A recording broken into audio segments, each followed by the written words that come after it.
بسم الله الرحمن الرحيم. معانا كمية بسيطة من اللحمة المفرومة، ما تعداش الربع والربع، حاجات بسيطة كده. معلقة صوص صويا على معلقة زيت. هنصبع الكفتة النهاردة، تبلناها بطريقة الكفتة اللحمة دي. هنصبعها بطريقة بسيطة كده وسهلة. نلمع بالصوص صويا مع الزيت، بيدي طبقة لميعة كده كويسة للكفتة. نشكل الكمية اللي معانا البسيطة ديت. بسم الله ما شاء الله. بس هنقدمها مع الجلاش برضو، تبقى طعمها جميل جدا وروعة. صبعي على اي حاجة عندك، يعني ايد سامع، ايد شوكة، ايد مسن، معلقة من الخشب. بصبعي عليها بأي طريقة سهلة وبسيطة يعني.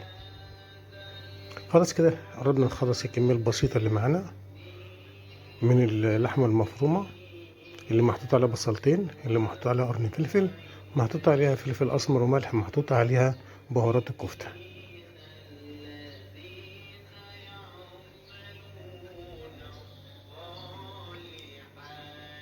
طريقة بسيطة وسهلة، تاخدي طعم كويس وفي نفس الوقت مش مكلفة.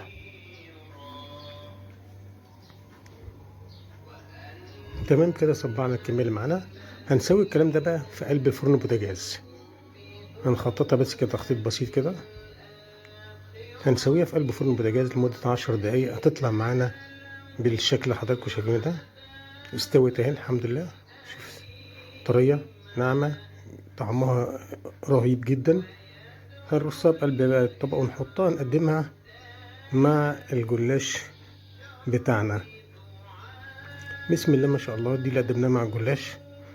طعمها حلو، طعمها روعة بصراحة، بطريقة بسيطة وسهلة ومش مكلفة.